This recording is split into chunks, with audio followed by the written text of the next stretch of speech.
Hans Christian Andersen, Classic Fairy Tales.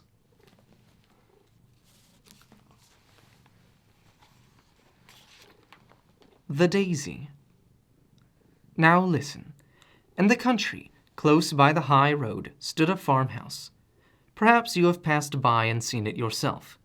There was a little flower garden, with painted wooden pickets in front of it. Close by was a ditch. On its fresh green bank grew a little daisy. The sun shined as warmly and brightly upon it as on the magnificent garden flowers, and therefore it thrived well. One morning it had quite opened, and its little snow-white petals stood round the yellow centre, like the rays of the sun. It did not mind that nobody saw it in the grass, and that it was a poor despised flower.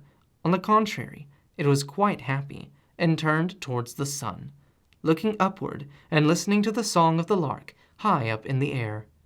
The little daisy was as happy as if the day had been a great holiday, but it was only Monday. All the children were at school, and while they were sitting on the forms and learning their lessons, it sat on its thin green stalk and learned from the sun and from its surroundings how kind God is. And it rejoiced that the song of the little lark expressed so sweetly and distinctly its own feelings. With a sort of reverence, the daisy looked up to the bird that could fly and sing, but it did not feel envious. "I can see and hear," it thought. "The sun shines upon me, and the forest kisses me. How rich I am!" In the garden, close by, grew many large and magnificent flowers, and strange to say, the less fragrance they had, the haughtier and prouder they were. The peonies puffed themselves up in order to be larger than the roses, but size is not everything. The tulips had the finest colors, and they knew it well, too, for they were standing bolt upright like candles, that one might see them better. In their pride they did not see the little daisy, which looked over to them and thought, "How rich and beautiful they are! I am sure the pretty bird will fly down and call upon them. Thank God that I stand so near and can at least see all the splendor." And while the daisy was still thinking, the lark came flying down, crying, "Tweet!" But not to the peonies and tulips. No, into the grass, to the poor daisy. Its joy was so great that it did not know what to think. The little bird hopped round it and sang, "How beautifully soft the grass is, and what a lovely little flower with its golden heart and silver dress is growing out here." The yellow centre in the daisy did indeed look like gold, while the little petals shined as brightly as silver. How happy the daisy was! No one had the least idea. The bird kissed it with its beak, sang to it, and then rose again up to the blue sky. It was certainly more than a quarter of an hour before the daisy recovered its senses. Half ashamed, yet glad at heart, it looked over to the other flowers in the garden. Surely they had witnessed its pleasure and the honor that had been done to it. They understood its joy. But the tulips stood more stiffly than ever. Their faces were pointed and red because they were vexed. The peonies were sulky. It was well that they could not speak. Otherwise, they would have given the daisy a good lecture. The little flower could very well see that they were ill at ease, and pitied them sincerely. Shortly after this, a girl came into the garden with a large, sharp knife. She went to the tulips and began cutting them off, one after another. "Ah," sighed the daisy, "that is terrible. Now they are done for." The girl carried the tulips away. The daisy was glad that it was outside and only a small flower. It felt very grateful. At sunset, it folded its petals and fell asleep, and dreamed all night of the sun and the little bird. On the following morning, when the flower once more stretched forth its tender petals like little arms towards the air and light, the daisy recognized the bird's voice, but what it sang sounded so sad. Indeed, the poor bird had good reason to be sad, for it had been caught and put into a cage close by the open window. It sang for the happy days when it could merrily fly about, of fresh green corn in the fields, and at the time when it could soar almost up to the clouds. The poor lark was most unhappy as a prisoner in a cage. The little daisy would have liked so much to help it, but what could be done? Indeed, that was very difficult for such a small flower to find out. It entirely forgot how beautiful everything around it was, how warmly the sun was shining, and how splendidly white its own petals were. It could only think of the poor captive bird, for which it could do nothing.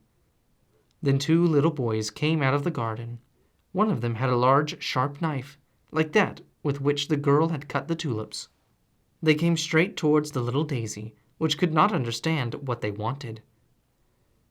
"Here is a fine piece of turf for the lark," said one of the boys, and began to cut out a square round the daisy, so that it remained in the center of the grass. "Pluck the flower off," said the other boy, and the daisy trembled for fear, for to be pulled off meant death to it, and it wished so much to live, as it was to go with the square of turf into the poor captive lark's cage. "No, let it stay," said the other boy. "It looks so pretty." And so it stayed, and was brought into the lark's cage. The poor bird was lamenting its lost liberty, and beating its wings against the wires, and the little daisy could not speak or utter a consoling word, much as it would have liked to do so. So the forenoon passed. "I have no water," said the captive lark. "They have all gone out, and forgotten to give me anything to drink. My throat is dry and burning. I feel as if I had fire and ice within me, and the air is so oppressive. Alas, I must die and part with the warm sunshine, the fresh green meadows, and all the beauty that God has created." And it thrust its beak into the piece of grass to refresh itself a little. Then it noticed the little daisy, and nodded to it, and kissed it with its beak, and said, "You must also fade in here, poor little flower.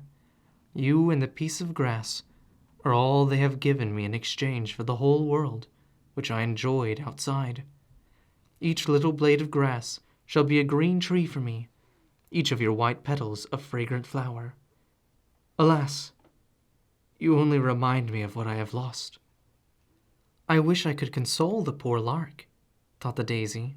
It could not move one of its leaves, but the fragrance of its delicate petals streamed forth, and was much stronger than such flowers usually have. The bird noticed it, although it was dying with thirst, and in its pain tore up the green blades of grass, but did not touch the flower. The evening came, and nobody appeared to bring the poor bird a drop of water. It opened its beautiful wings and fluttered about in its anguish. A faint and mournful "tweet, tweet" was all it could utter. Then it bent its little head towards the flower, and its heart broke for want and longing. The flower could not, as on the previous evening, fold up its petals and sleep. It drooped sorrowfully. The boys only came the next morning. When they saw the dead bird, they began to cry bitterly, dug a nice grave for it, and adorned it with flowers. The bird's body was placed in a pretty red box. They wished to bury it with royal honors. While it was alive and sang, they forgot it, and let it suffer want in the cage. Now they cried over it and covered it with flowers. The piece of turf, with a little daisy in it, was thrown out on the dusty highway. Nobody thought of the flower which had felt so much for the bird and had so greatly desired to comfort it.